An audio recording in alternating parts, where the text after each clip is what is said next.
Welcome to our channel. Today we how to install Series I bond purchases and manage limits, full guide step by step clearly. To install Series I bond purchases, start by visiting the official Treasury Direct website. Create an account if you do not already have one. Provide all necessary personal information accurately. Verify your identity when prompted, which may include answering security questions. Once logged in, navigate to the Buy Direct section of your account. Select Series I bonds from the list of available options. Decide how much you want to invest in Series I bonds. Remember, the maximum purchase amount is currently $10,000 per person per calendar year. Fill in the purchase amount in the designated field. Choose your payment method, which can be linked to your bank account.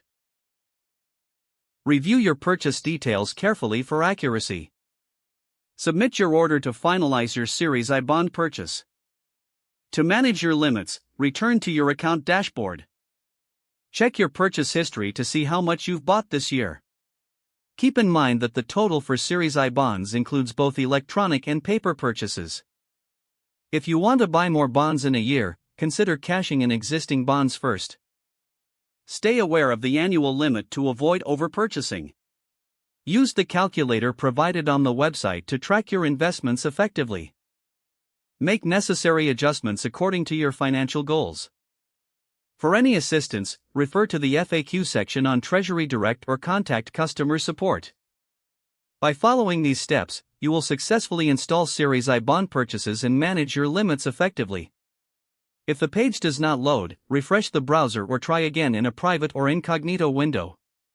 Make sure you are using the correct email address, then retype it carefully to avoid small typos. If your password is not accepted, use the reset option and create a new strong password you can remember. Check your spam folder for verification or security emails, then complete any requested confirmation steps. Enable two-factor authentication if available to improve account security and reduce unauthorized access risk.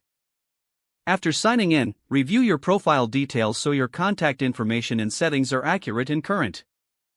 If you see an error message, note it down and try again after restarting your device and internet connection. Don't forget to like this video and subscribe to our channel for more step-by-step tech guides.